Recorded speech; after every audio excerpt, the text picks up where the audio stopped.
Kalau kamu lagi bad mood, kamu harus cari cara gimana caranya untuk meningkatkan mood kamu atau bikin mood kamu jadi positif. Karena produktivitas dan fokus ada ketika mood kita ada dalam keadaan positif.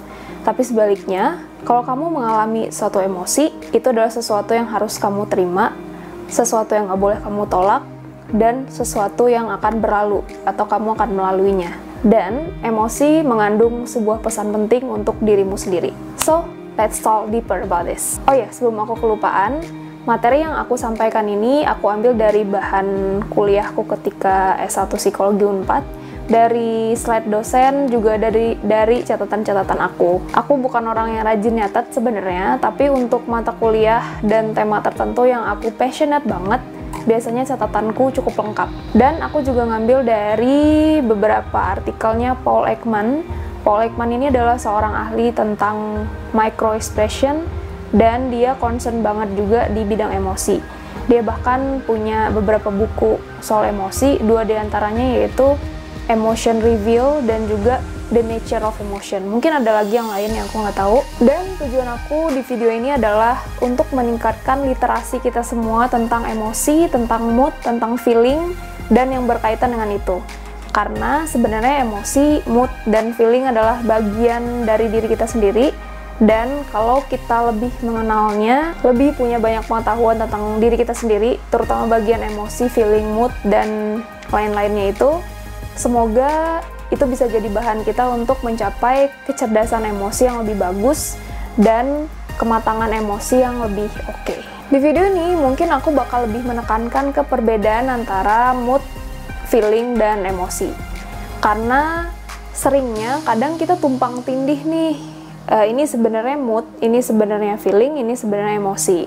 Karena ketika kita tidak mengenali dengan jelas, ini sebenarnya mood, ini sebenarnya feeling, ini sebenarnya emosi, jadi treatment kita terhadap masing-masing ini juga bisa jadi salah dan justru bisa jadi bikin kita nggak efektif gitu, atau nggak produktif, susah fokus, dan lain-lain sebagainya. Dan yang seringnya kita ketahui adalah emosi adalah sesuatu yang harus kita terima, harus kita lalui, dan jangan kita tolak. Itu benar emosi, tapi kalau mood atau suasana hati itu adalah sesuatu yang kita bisa usahakan untuk membuat mood kita jadi positif. Jadi memang ada orang-orang tertentu yang moodnya itu atau suasana hatinya tuh lebih sering negatif dibanding positif.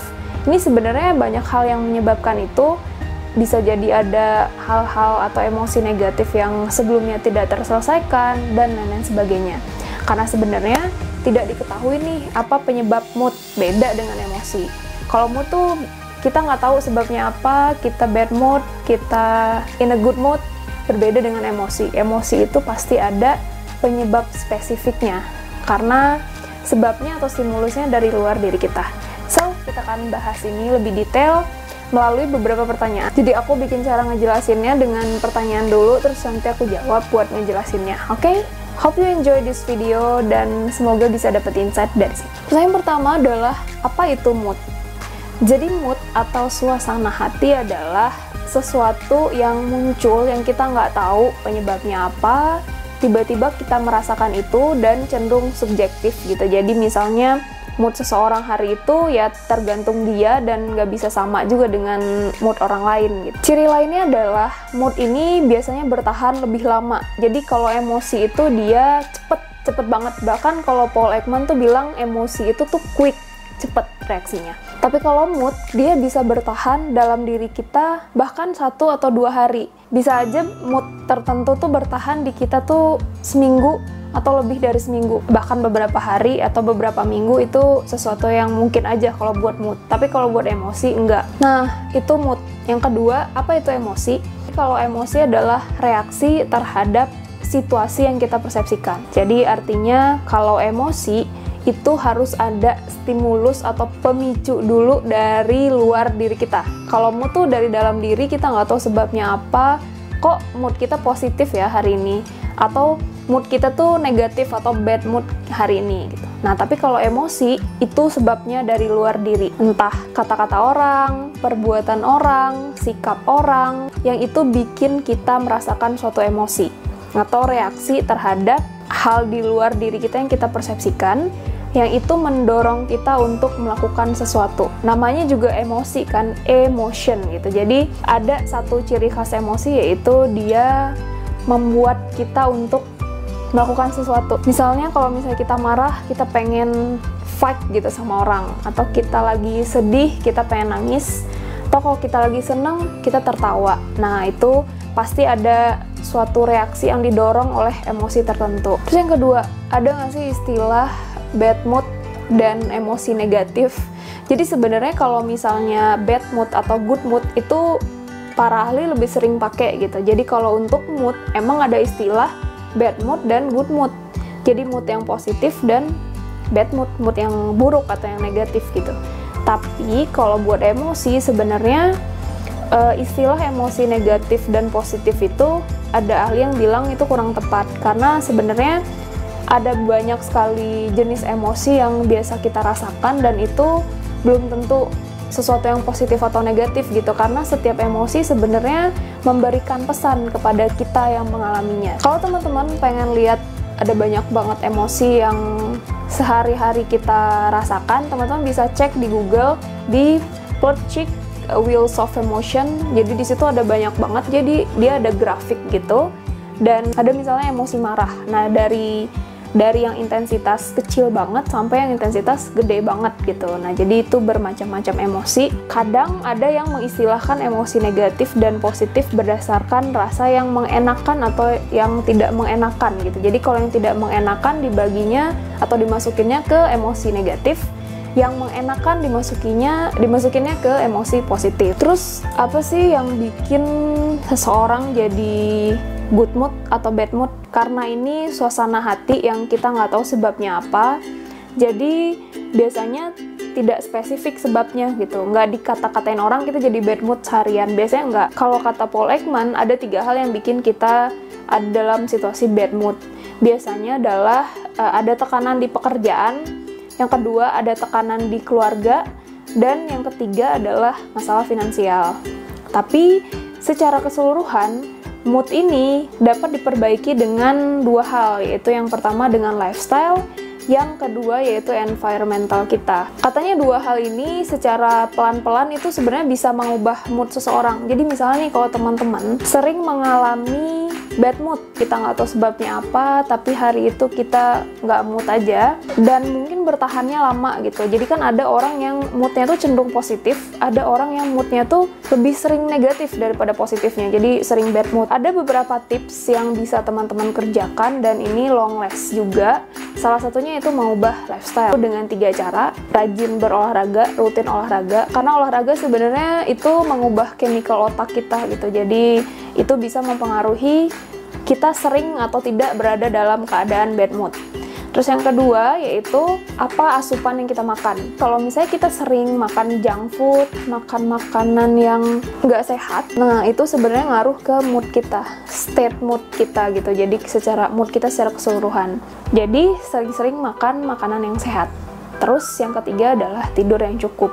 Pernah nggak sih kita semalaman begadang, abis itu paginya tuh kayak ditekan sama beberapa kerjaan, akhirnya kita bad mood banget. Nah, salah satunya adalah karena kurang istirahat. Terus yang perlu aku tekankan lagi nih, kita bisa nggak sih mengalami mood, feeling, dan emosi yang sama di waktu yang bersamaan? Sebenarnya bisa, tapi kadang tuh kita suka melihat kalau emosi itu di atas, terus feeling, terus mood itu di bawah gitu. Jadi mood itu nggak terlalu kentara, karena mungkin suasana hati kali ya. Suasana hati itu kan energinya nggak gede. Nah, kalau misalnya feeling itu sebenarnya sesuatu yang kita rasakan setelah kita mengalami suatu emosi tertentu gitu. Jadi kayak perpanjangannya.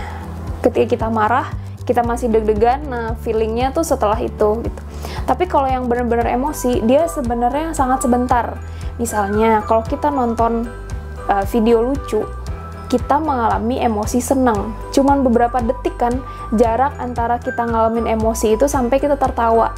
Nah, tertawa itu adalah reaksi atau ciri khas dari emosi gitu. Jadi emosi itu dia sebentar, bahkan hanya berlangsung, katanya sih rata-rata itu 6 second, 6 detik gitu. Jadi itu sudah memicu kita untuk bereaksi tertentu. setidaknya perubahan pada ekspresi wajah kita. Misal kalau kita marah, seberapapun kita menyembunyikannya, ketika kita merasakan emosi marah, itu tuh pasti ada langsung perubahan pada gesture wajah kita. Begitu juga kalau misalnya kita mengalami emosi senang, pasti kita ketawa gitu. Atau misalnya nih kita di sebuah rapat, kita ngelihat video lucu, kita mengalami emosi senang, abis itu kita pengen ketawa, tapi kita ada di dalam rapat gitu, nggak mungkin ketawa gitu. Tapi setidaknya kita mengalami emosi senang itu, dan dalam waktu 6 detik itu pasti ada ketawa, kemudian kita tahan. Jadi emosi itu sesebentar itu. Tapi yang paling penting nih, apa emosi yang kita rasakan di hari itu bisa jadi dipengaruhi oleh mood kita. Jadi sebenarnya yang perlu kita ubah adalah si mood.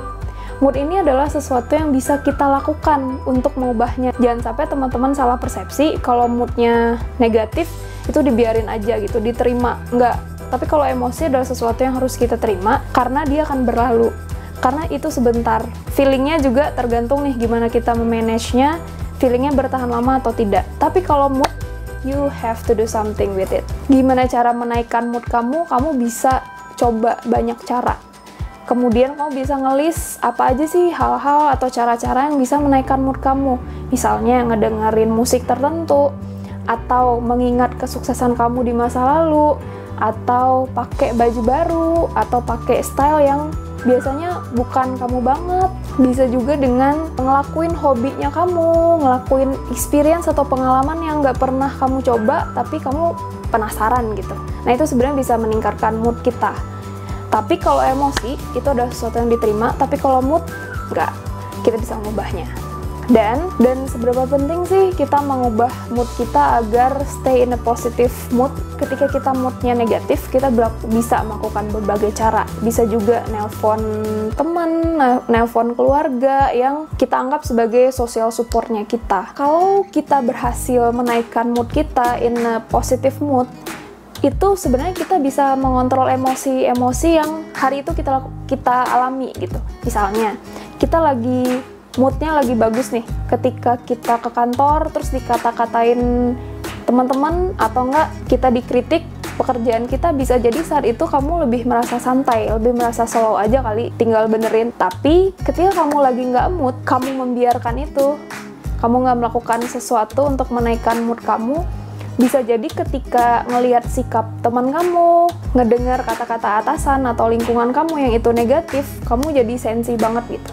Dan itu sebenarnya juga sering kan kita lihat ada teman kita yang, oh biasanya dia kok slow aja ya. Misalnya dikatain ini, atau dibecandain tuh, dia slow aja biasanya, tapi kok kadang dia marah banget ya. Bisa jadi dia not in a good mood saat itu. Balik lagi, ketika teman-teman merasakan suatu emosi negatif, bisa jadi itu bukan sepenuhnya salah si orang itu atau kejadian di luar diri teman-teman, tapi bisa jadi saat itu teman-teman lagi dalam kondisi bad mood. Semoga dari video ini kamu bisa lebih tahu perbedaan mood, feeling, dan emosi, dan bisa bertindak efektif untuk mengelola itu. Next, mungkin aku akan bahas lagi soal emosi dengan topik yang selanjutnya. Let me know if you have a question. Kamu bisa tulis komen di bawah, atau kamu bisa DM aku ke Instagram @arnovellaauril. Oh ya, jangan lupa dukung channel ini dengan subscribe, like, komen, dan share video ini ke teman-teman kamu yang kamu rasa butuh informasi ini. Oke, dadah!